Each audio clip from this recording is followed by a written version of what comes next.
आणि काय झालं की भारत सरकारनं जी एक ऑर्डर काढलेली आहे त्याच्यामध्ये त्यांनी सर्व कंपन्या ज्या आहेत त्या ऑइल कंपन्यांना म्हटलं आहे की तुम्ही जे घरगुती वापराचा जो वायू आहे त्याच्यावरच पूर्ण लक्ष द्या, सोडली त्याच्यावरच फक्त लक्ष द्या, तिथे कुठे कमतरता होणार नाही. आणि त्याच्यामध्ये बाकीचं त्यांनी जे आहे कमर्शियल याच्याबद्दल तसं काही म्हटलेलं नाही. पण याचा अर्थ असा आहे की कमर्शियलला तो पुरवठा पूर्ण काही होणार नाही. तर या बाबतीमध्ये त्यांचं म्हणणं होतं की कर्नाटकमध्ये आज हॉटेल्स बंद होत आहेत. म्हटलं बघा गुजरातमध्ये काय होतं ते पण पहा. तर त्यांनी म्हटलं की आम्हाला एवढं करा किंवा एकदम बंद करू नका, 25% बंद करा वगैरे वगैरे. तर म्हटलं ठीक आहे का, शेवटी मी काय करणार, मी सीएमना सांगतो. तुम्ही सीएम साहेबांना सांगितलं ते म्हणा मी बोलतो वरती, पण कठीणच दिसतं आहे कारण त्यांनी वरून ॲडवायझरी पाठवलेली आहे की डोमेस्टिक जो आहे सप्लाय लोकांना बरोबर तो कुठेही अडचणीत येता कामा नये. तर मग रॉकेल देता येईल का, रॉकेल घेतील का, त्याच्यावर पण चर्चा केली.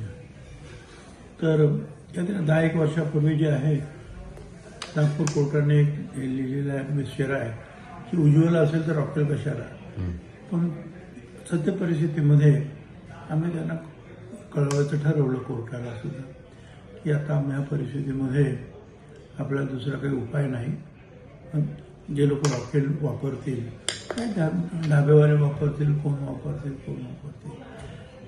मोठे मोठे हॉटेल्सवाले वगैरे काय ते तर काय वापरू शकणार नाही, ते पत्र लिहिणार आहोत.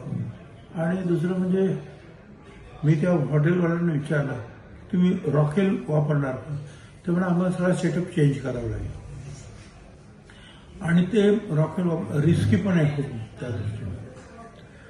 तर हे असे सगळे प्रश्न झाले. तर सीएम म्हणाले भाऊ मी बोलतो वरती कसं काय आहे ते. आणि दुसरा प्रश्न होता कांद्याचा आणि मका.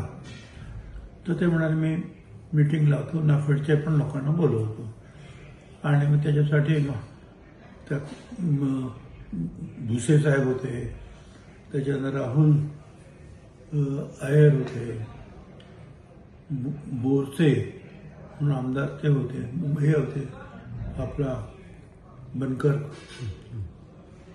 दिलीप बनकर होते.